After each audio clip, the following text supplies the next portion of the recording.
نحمد ونصلي على رسوله الكريم أما بعد فأعوذ بالله من الشيطان الرجيم بسم الله الرحمن الرحيم إن هذا القرآن يهدي للتي هي أقوم. حضرات محترم، یہ قرآن کریم اللہ تعالیٰ نے ہدایت کے لیے بھیجا ہے اور اس کے اندر بڑی واضح رہنمائی کر دی گئی ہے. آج پاکستان جن مشکل حالات سے گزر رہا ہے اور لوگ پوچھتے ہیں حل کیا ہے، حقیقت یہ ہے کہ جو لوگ قرآن و سنت میں اس کا حل تلاش کرتے ہیں وہ اتنا واضح حل موجود ہے، لیکن اکثر لوگ اس سے غافل ہیں. اور کیونکہ وہ قرآن کریم اس نقطۂ نظر سے پڑھتا ہی نہیں ہے کہ ہم نے اس کے لیے اپنے مسائل کا حل تلاش کرنا ہے، اس وجہ سے وہ سمجھتے ہیں حل نہیں ہے. حالانکہ یہ کیسے ممکن ہے کہ نبی کریم صلی اللہ علیہ وسلم رحمت للعالمین قیامت تک آنے والے انسانوں کے لیے رہنما ہے. آپ نے ہم زندگی کے ہر پہلو پر رہنمائی دی ہے. کھانے پینے کے آداب، نشست و برخاست کے آداب، چلنے پھرنے کے آداب، گفتگو کے آداب. کون سا زندگی کا ایسا پہلو ہے جس میں آپ صلی اللہ علیہ وسلم کی رہنمائی موجود نہ ہو اور اس میں ہدایت موجود نہ ہو؟ لیکن یہ اس کے لیے ہے جو اس سے حاصل کرنا چاہے. تو یہ ممکن ہی نہیں ہے کہ نبی کریم صلی اللہ علیہ وسلم ہمیں چھوٹی چھوٹی باتوں کی تو رہنمائی دیں، لیکن امت کے جو اس وقت گمبھیر مسائل ہیں اور خاص طور پر پاکستان کے، اس کا حل نہ بتائیں. وہ حل بڑا واضح اور موجود ہے، لیکن قصور یہ ہے ہم لوگوں کا کہ ہم لوگ اس طرف توجہ نہیں کر رہے. مجھے کہا گیا ہے کہ آپ حل بتائیں، تو میں بہت مختصر، یہ ایک دو نشستوں میں تو ممکن نہیں ہے کہ اس کا حل آپ کے سامنے واضح پورا ہو جائے، لیکن میں مختصراً دو نکات کے اندر اس کا حل آپ کے سامنے پیش کرتا ہوں. مجھے امید ہے کہ آپ کا تھوڑا بہت ایک اعتماد بحال ہوگا اور آپ یقین کی طرف پھر اس حل کی طرف آئیں گے. پہلی بات تو یہ ہے اس کے اندر کہ دیکھیں، نبی کریم صلی اللہ علیہ وسلم نے جو پہلا نکتہ ہے وہ یہ کہ قرآن کریم سے جڑ جائیں. قرآن اور سنت سے اگر ہم وابستہ ہوں گے، جڑیں گے اور اس حل کو تلاش کریں گے تو یقیناً ملے گا. اور اس کو جڑنے کا میں طریقہ بس بتانے لگا ہوں، اور وہ یہ ہے کہ نبی کریم صلی اللہ علیہ وسلم نے بڑی وضاحت کے ساتھ فرمایا تھا کہ ترکت فیکم امرین لن تضلوا ما تمسکتم بہما، کتاب اللہ و سنت رسولی. اور نبی کریم صلی اللہ علیہ وسلم نے فرمایا کہ میں نے دو چیزیں تم میں چھوڑی ہیں. ترکت فیکم امرین لن تضلوا ما تمسکتم بہما، جب بھی تم ان کے ساتھ پکڑ لو گے، ان سے جڑ جاؤ گے تو کبھی گمراہ نہیں ہوگے. وہ کیا ہے دو چیزیں؟ فرمایا کتاب اللہ و سنتی، اللہ کی کتاب اور میری سنت. یہ نبی کریم صلی اللہ علیہ وسلم نے، امام مالک نے موطا میں اس کو اخراج کیا ہے اس حدیث کا. تو اس لیے میری آپ حضرات سے درخواست ہے کہ اس حدیث پر عمل کرتے ہوئے ہم کتاب اللہ سے جڑ جائیں. اور آج اگر کوئی مسلمان صرف 5 منٹ قرآن کریم کو دے، یعنی طریقہ جو میں بتا رہا ہوں، اور میں نے اس پہ بہت سارے لوگ اس پر عمل کر رہے ہیں اور میں نے دیکھا ہے کہ ان کو اتنا فائدہ ہو رہا ہے، اتنا فائدہ ہے، ان کی زندگیاں بدل گئی ہیں. اور وہ طریقہ کیا ہے کہ آپ صرف روزانہ وعدہ کریں اپنے اللہ کے ساتھ کہ یا اللہ بڑی کوتاہی ہوئی، اب میں تیرے دین کے لیے کوشش کروں گا اور اس کے لیے میں تیری کتاب سے جوڑ رہا ہوں. میں روزانہ کم از کم 5 منٹ تو ضرور دوں گا. اور وہ 5 منٹ سے قرآن کریم سے تعلق مضبوط بنانا ہے تو اس کے لیے اس کا حفظ ضروری ہے. تو آپ ارادہ کریں کہ میں نے قرآن کریم حفظ کرنا ہے، اور روزانہ 5 منٹ کے اندر ایک آیت آپ یاد کریں. کوئی بھی چھوٹی سی صورت لے لیں یا بڑی صورت لے لیں جس کی آیات چھوٹی چھوٹی ہوں، وہ ایک آیت آپ ایک پڑھے لکھے آدمی کو 2-3 منٹ میں پوری ترجمے کے ساتھ یاد ہو جاتی ہے. اور جب اس کو روزانہ ایک آیت کرے گا تو ہفتے میں 7 دنوں میں اسے 7 آیتیں ہو جائیں گی، مہینے میں 30 آیات یاد ہو جائیں گی. اور جب یہ 1-2 مہینے یہ عمل جاری رکھے گا باقاعدگی کے ساتھ، پابندی کے ساتھ، تو آپ دیکھیں گے کہ اس کو قرآن کریم کی برکت محسوس ہونا شروع ہو جائے گی. اور نہ صرف اس کی شخصیت پر، اس کی سوچ اور فکر پر، اور بلکہ اس کی عادات پر بھی آپ دیکھیں گے اس کا اثر ہوگا. طریقہ کار جس سے میں نے کہا کہ ایک آیت آپ نے یاد کی اور پھر 24 گھنٹے اس کو پڑھنا ہے، یعنی کم از کم 100 دفعہ پڑھیں، یعنی چلتے پھرتے پڑھتے جائیں کہ جس طرح ذکر نہیں کرتے اس طرح آپ نے وہ اس آیت کو ذکر کا ذریعہ بنانا ہے. اور اس کے اندر جو ترجمے کے ساتھ آپ نے یاد کی ہے تو اس کا مفہوم بھی ذہن نشین کرنا ہے، اور انشاءاللہ آپ دیکھیں گے کہ اس سے اتنی برکت حاصل ہو۔ یہ کام اتنا آسان ہے کہ میں نے ایک عام مزدور آدمی کو،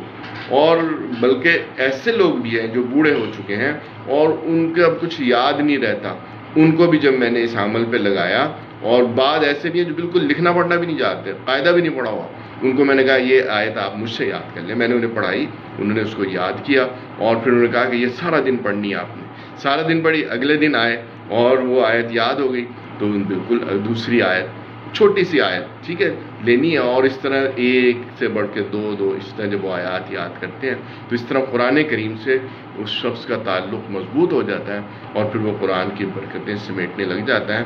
اجر و ثواب کا تو بے انتہا وعدہ ہے اس پہ، قرآن کریم پہ، وہ آپ کو اللہ تعالیٰ نے دینا ہی دینا ہے، تو یہ اس طرح آپ کے آخرت کے لیے بھی ایک تیاری ہو جائے گی۔ تو پہلا کام جو ہمیں ضرورت ہے اس وقت عوام کو لگانے کی، اور اس میں سے ہر شخص اس پہ کر سکتا ہے، کوئی عذر نہیں اس میں میرے خیال میں کسی کے پاس کوئی نہ کر سکے۔ ایک کام یہ، جب قرآن کریم سے جڑیں گے، اور جو اس میں سے ذہین لوگ ہوں گے، پڑھے لکھے لوگ ہوں گے، ان کو قرآن کریم سے حل سمجھ آنا شروع ہو جائے گا آہستہ آہستہ، اور کیونکہ وہ اسی نیت سے پڑھ رہے ہیں، اسی نیت سے آگے بڑھ رہے ہیں، تو کچھ عرصے بعد انہیں محسوس ہوگا کہ واقعتاً قرآن کریم نے بڑی واضح ہدایات دی ہیں۔ اور اس کے لیے ہم نے ایک کورس بھی ڈیزائن کیا ہے کہ وہ مضامین جو قرآن کریم میں بار بار آئے ہیں، جن میں امت میں کوئی اختلاف ہی نہیں ہے، ان کو اردو کے سوال اور جواب کی صورت میں ہم یاد کروا دیتے ہیں، اور وہ ایک کورس آپ اگر کر لیں تو اس طرح پھر قرآن کریم کی پورا مضمون آپ کے ذہن میں ہوگا، اور اس کو سمجھنا بھی پھر بہت آسان ہو جائے گا۔ تو ایک کام تو یہ ہے جو پہلا، کہ قرآن کریم سے جڑ جائیں، قرآن کریم سے اپنا تعلق مضبوط کر لیں، تو انشاءاللہ اللہ تعالیٰ آپ کے لیے آسانیاں پیدا کر دے گا، اور اس قوم کے لیے بھی کوئی رستہ پیدا فرما دے گا، ٹھیک ہے۔ دوسرا کام جو استحکام پاکستان کے لیے ہمیں ضروری ہے، اور وہ ضروری یہ ہے کہ اگر آپ نے واقعتاً حالات کو بدلنا ہے، اور اس کے لیے تو سب سے پہلے اپنے اللہ کے ساتھ وعدہ کریں کہ یا اللہ، میں جو ووٹ دوں گا یہ ایک گواہی ہے، یہ ایک امانت ہے، یہ میں صرف اور صرف تیری خاطر دوں گا۔ بس اتنی سی بات پہ آپ پختہ عہد لے لیں ہر ایک پاکستانی سے، اور جو شخص بھی اس پر آپ سے عہد کرے گا اس کو پھر اچھی طرح سمجھیں۔ اس کا بھی پوری ہم نے رہنمائی دی ہے، پورا کورس دیا ہے، اور اس کے تحت کہ کس کو ووٹ دینا چاہیے، کون ووٹ کا حقدار ہے، اس میں دین کی رہنمائی کیا ہے، اس چیز کو اگر ہم اچھی طرح سمجھ لیں تو یقین جانیے تو ایک بہت بڑا ووٹ بینک آپ اکٹھا کر لیں گے۔ اور اس وقت دنیا کے اندر یہ سب جتنے بھی حالات کو دنیا کے ان پر نظر ہے، وہ یہ سمجھتے ہیں کہ اس وقت دنیا کے اندر جو ایک رائے عامہ ہے اور جو ایک ووٹرز ہے، اس کی ایک قوت ہے، اور اگر اس کو کوئی جمع کر لے اور اس کو خالص اللہ کے لیے کر لے تو یقین جانے کہ میں تو سمجھتا ہوں کہ پاکستان کے اندر یہ سب سے آسان طریقہ ہے جو کرنے کا ہے، جو ہر مسلمان کر سکتا ہے۔ آپ اپنے بھائی سے، اپنے عزیزوں سے، اپنے دوستوں سے، رشتہ داروں سے وعدہ لیں کہ یا اللہ ہم سے بڑی کوتاہی ہوئی، اور اللہ کے ساتھ ہم وعدہ کرتے ہیں کہ یا اللہ انشاءاللہ اب جو میں نے ووٹ دینا ہے وہ صرف تیری رضا کی خاطر دینا ہے، تیرے دین کو دینا ہے۔ یہ جو سیاست بازی ہے، یہ جو پارٹی بازی ہے، یہ جو فرقہ کی بنیاد پر ہے، یا اپنی عقیدت کی بنیاد پر اپنے ہی احباب کو، اپنی برادری کو اور اپنے رشتہ داروں کو جو ووٹ دینے کی ہماری یہ ایک گناہ، کبیرہ گناہ جو ہم کر رہے تھے، اس سے ہم باز آتے ہیں۔ اب انشاءاللہ ہم ووٹ جو ہے وہ صرف تیری رضا کی خاطر دیں گے۔ جیسے کہ میں نے کہا کہ یہ جو ووٹ یہ گواہی ہے، اور جھوٹی گواہی دینا، اللہ کے علاوہ، اللہ کی رضا کے علاوہ کسی کی خاطر دینا، یہ بالکل اسی طرح ہے جس میں حدیث کے مصداق کہ من اضاع دنیا من اضاع آخرتہ لدنیا غیرہ، یعنی اس حدیث کا مفہوم یہ ہے کہ ایسا بدبخت شخص وہ کون ہوگا جو شخص جو ہے اپنی آخرت برباد کر دے کسی کی دنیا کی خاطر۔ یعنی اب جتنے بھی یہاں ووٹ ڈالتے ہیں وہ دوسری کی دنیا بناتے ہیں، اور آپ کو نظر آ رہا ہے کہ کس طرح لوگوں نے لوٹ کھسوٹ کی ہے آپ کا ووٹ لے کر۔ یعنی وہ اگر ایک شخص کروڑوں روپیہ لگاتا ہے تو اس کا مقصد کیا ہے؟ اس کا مقصد یہ ہے کہ اس نے اس سے کئی گنا زیادہ کمانا ہے،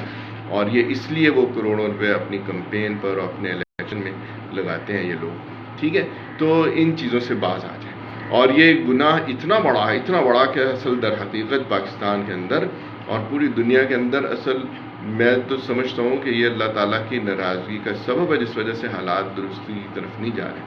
اور اس کی وجہ یہ ہے کہ نبی کریم صلی اللہ علیہ وسلم نے ایک دفعہ صحابہ سے مخاطب ہوتے ہوئے فرمایا کہ کیا میں تمہیں بڑے بڑے گناہ بتاؤں؟ تو صحابہ نے کہا یا رسول اللہ ضرور بتائیے۔ تو آپ نے فرمایا کہ سب سے پہلا بڑا گناہ جو ہے الاشراک باللہ، اللہ کے ساتھ کسی کو شریک۔ فرمایا دوسرا گناہ بڑا یہ ہے حقوق الوالدین، والدین کی نافرمانی، یہ بڑا گناہ۔ پھر اس کے بعد آپ نے فرمایا شہادت الزور، اور ایک روایت میں آپ نے 3 دفعہ اس کو فرمایا شہادت الزور، شہادت الزور، شہادت الزور۔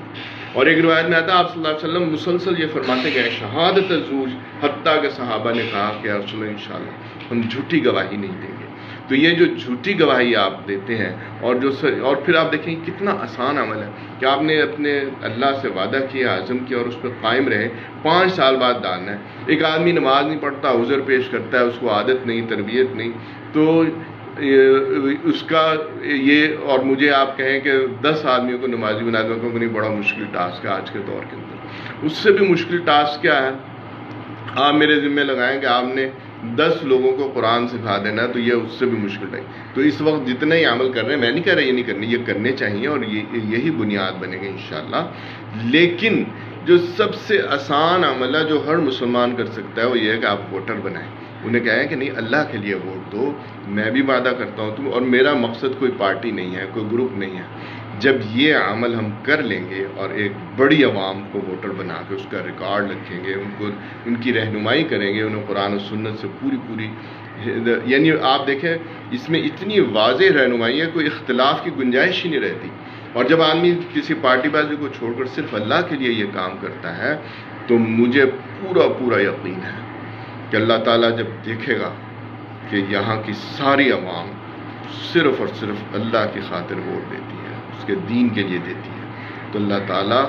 اسباب پیدا کر دے گا۔ ہمارا عقیدہ ہے کہ نہیں ہے؟ یہ عقیدہ بالکل واضح عقیدہ ہے، ہم سمجھتے ہیں۔ اور سورہ آل عمران کی آیت قل اللہم مالک الملک، کہ اے نبی صلی اللہ علیہ وسلم آپ کہہ دیجیے کہ اللہم اے مالک الملک تؤتی الملک من تشاء، تو جسے چاہتا ہے تم بادشاہت دیتا ہے، وتنزع الملک ممن تشاء، اور جسے چاہتا ہے تو بادشاہت چھین لیتا ہے، وتعز من تشاء، تو جسے چاہتا ہے تو عزت دیتا ہے، وتذل من تشاء، اور جسے چاہتا ہے تو ذلیل کر کے رکھ دیتا ہے۔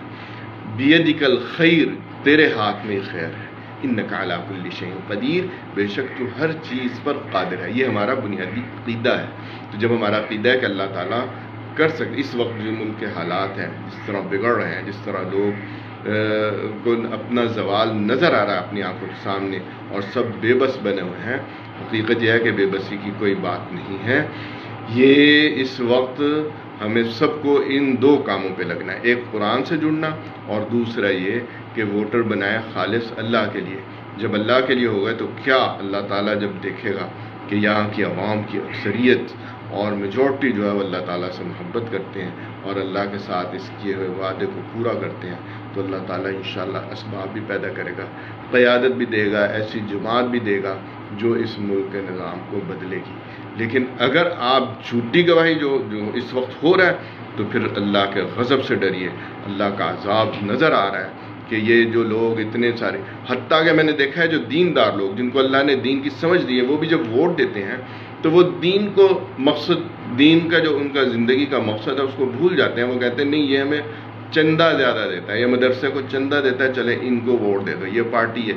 تو جو پارٹیاں اللہ کے دین کے لیے نہیں، برائے مہربانی ان کو چھوڑ دیں، ان فضول بحثوں سے نکل آئیے گا۔ جب تک آپ چھوڑیں گے نہیں اللہ تعالیٰ آپ کے لیے کوئی رستہ نہیں پیدا کرے گا، یہ ممکن ہی نہیں ہے۔ یعنی حضرت ابراہیم علیہ السلام سے بڑھ کر کون ہو سکتا ہے؟ حضرت ابراہیم علیہ السلام نے جب شرک سے برات کا اظہار کیا، ٹھیک ہے، اور قرآن کریم میں بڑی وضاحت ہے کہ فَلَمَّا اعْتَزَلَهُمْ وَمَا يَعْبُدُونَ مِن دُونِ اللَّهِ وَهَبْنَا لَهُ إِسْحَاقَ وَيَعْقُوبَ، یعنی اللہ تعالیٰ کی طرف سے ابراہیم علیہ السلام کی بھی مدد اس وقت ہوئی جب انہوں نے فَلَمَّا اعْتَزَلَهُمْ، جب ان سے الگ ہو گئے، ان کو چھوڑ دیا۔ دیکھیں یہ تو آپ روزانہ اللہ سے وعدہ کرتے ہیں، جب آپ 5 نمازیں پڑھ کر، ٹھیک ہے، اور اس کے بعد آپ رات کو آخری نماز وطر جب پڑھتے ہیں تو اس میں کیا وعدہ کرتے ہیں؟ اللہ تعالیٰ سے آپ وعدہ کرتے ہیں وَنَخْلَعُ وَنَتْرُكُ مَن يَفْجُرُكَ، یعنی اللہ سے سارے اللہم انا نستعینک ونستغفرک، یہ ساری اللہ تعالیٰ سے اپنی وفاداری اور اللہ سے ساری مدد مانگنے کے بعد کیا آپ اللہ سے وعدہ کرتے ہیں؟ وَنَخْلَعُ وَنَتْرُكُ، نخلع کا مطلب ہم علیحدہ ہو جائیں گے، ہم ان کو وَنَتْرُكُ اور ہم انہیں چھوڑ دیں گے، نخلع کا ایک معنی ہے کہ ہم ان سے اکھاڑ دیں گے، ہم قائم نہیں رہ دیں گے، مَن يَفْجُرُكَ، جو تیری نافرمانی کرتے ہیں۔ آپ مجھے بتائیں اس سے بڑی نافرمانی کیا ہو سکتی ہے کہ یہاں کی پارٹیاں، یہاں کے گروپ اور یہاں کے لوگ صرف اپنے مفادات کے لیے جد و جہد کرتے ہیں، اللہ کے لیے نہیں کرتے۔ یعنی جو اللہ تعالیٰ، آپ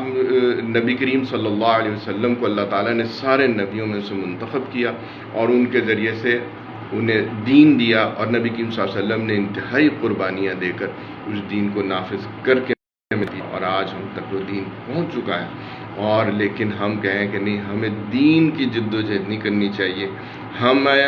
جو پارٹیاں یقین جانیے اس اللہ کے دین کے، نبی کریم صلی اللہ علیہ وسلم کے دین کے لیے جد و جہد نہیں کر رہی،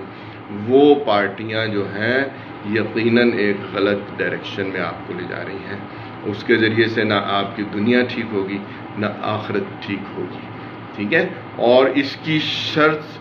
آپ میں تفصیل سے انشاءاللہ آپ کو سب بتاؤں گا کہ یہ جب آپ یہ کورس کر لیں گے کہ پاکستان میں اسلامی نظام کی جو رہنمائی نبی کریم صلی اللہ علیہ وسلم قرآن و سنت میں موجود ہے، اس رہنمائی کا اگر آپ کورس کر لیں تو آپ کو ساری تفصیلات اور ڈیٹیل آیات اور دلائل اچھی طرح سمجھ آ جائیں گے۔ اس میں کوئی اختلافی بات میں بالکل نہیں کر رہا ہوں، نہ کرنی چاہیے۔ اس وقت قوم جس حالت میں ہے تو وہ باتیں کریں جس پہ پوری امت کو اتفاق ہے، جس میں کوئی اختلاف نہیں، اور وہ بات یہ ہے کہ اللہ تعالیٰ نے ایک شرط لگائی ہے کہ کون لوگ دین کے لیے صحیح جد و جہد کر رہے ہیں، کون نہیں کر رہے، اور وہ بالکل کامن سینس میں سمجھ آنے والی بات ہے۔ وہ شرط کیا ہے؟ سورہ حج آیت نمبر 41، اس میں اللہ تعالیٰ نے 4 بنیادی باتیں رکھی ہیں، 4 صفات بیان کی ہیں۔ اللہ تعالیٰ فرماتے ہیں الذین مکناہم فی الارض، جنہیں ہم زمین میں حکومت دیتے ہیں، پہلا کام وہ کیا کرتے ہیں؟ اقام الصلاۃ، وہ نماز قائم کرتے ہیں۔ آپ دیکھیں جو بھی پارٹی کہتی ہے کہ ہاں ہم نبی کریم صلی اللہ علیہ وسلم کے دین کے لیے یا مدینہ کی ریاست کے لیے یا ماڈل اسلامی حکومت کے لیے یا اسلامی نظام کے لیے ہم کوشش کر رہے ہیں، تو آپ دیکھیں کہ اس جماعت کے اندر نماز قائم ہوتی ہے، ٹھیک ہے؟ نماز قائم ہونے کا معنی بالکل واضح، نبی کریم صلی اللہ علیہ وسلم جس طرح آپ نے قائم کی، اور اس میں بنیادی جو شرط ہے وہ یہ ہے کہ باجماعت نماز، آپ کی میٹنگ ہو رہی ہے، جلسہ ہو رہا ہے، کیا اس میں وہ لوگ باجماعت نماز پڑھتے ہیں یا اکیلے اکیلے پڑھ کے آ جاتے ہیں؟ اکیلے اکیلے پڑھنے کا قرآن کریم میں کہیں ذکر نہیں ہے، کہیں نہیں ہے کہ نماز پڑھنے، جہاں بھی قرآن کریم میں آیا وہ یہ آیا ہے اقام الصلاۃ یقیمون الصلاۃ۔ آپ دیکھیں سورہ بقرہ جب شروع ہوئی تو دوسری شرط اللہ تعالیٰ نے یہ رکھی، جو متقین کون ہے؟ الذین یؤمنون بالغیب، اور دوسری بات ویقیمون الصلاۃ، نماز قائم کر سکتے۔ آپ مجھے اپنی کامن سینس استعمال کرتے ہوتے ہیں، جتنا آپ نبی کریم صلی اللہ علیہ وسلم کو جانتے ہیں اور صحابہ کو اور ان کی جماعت کو، کیا وہاں کبھی بھی بغیر جماعت کے نماز ہوئی؟ حتیٰ کہ انتہائی جنگ کے میدان میں بھی حکم کیا ہے؟ باجماعت پڑھو۔ تو جنگ کے میدان میں بھی جماعت، اور اس کا طریقہ قرآن کریم میں بتایا، تو نبی کریم صلی اللہ علیہ وسلم نے کبھی بھی ایسا دین قائم نہیں کیا جس میں جماعت نہ ہو، نماز نہ ہو اور اقامت صلاۃ نہ ہو، ٹھیک ہے؟ تو اس وجہ سے یہ ممکن ہی نہیں ہے کہ آپ اللہ کے دین کے لیے جد و جہد کریں، اس کے لیے ووٹ اپنا دیں، اس کے لیے وفاداری کا اظہار اللہ سے وعدہ کریں، اور پھر سپورٹ ان پارٹیوں کو کر دیں جو اقامت صلاۃ ہی نہیں کر سکتی، نہ وہ اپنے گھر میں کرتے ہیں، نہ پارٹی میں کرتے ہیں، نہ ان کی قیادت میں ایسے لوگ ہیں، اور ان بلکہ بہت سارے لوگوں کو میں نے دیکھا ہے کہ ایسی پارٹیوں کی قیادت میں ایسے لوگ ہیں جو نماز پڑھتے ہی نہیں ہے، اقامت تو دور کی بات ہے، پڑھتے ہی نہیں۔ تو ایسے لوگوں کو ان پارٹیوں سے نکالنا چاہیے، اور ان کو جب تک کہ وہ اقامت صلاۃ کی طرف نہیں آتے اس وقت تک ان کو قیادت کے منصب پر نہیں رہنا چاہیے۔ اللہ تعالیٰ مجھے اور آپ کو صحیح سمجھ عطا فرمائے۔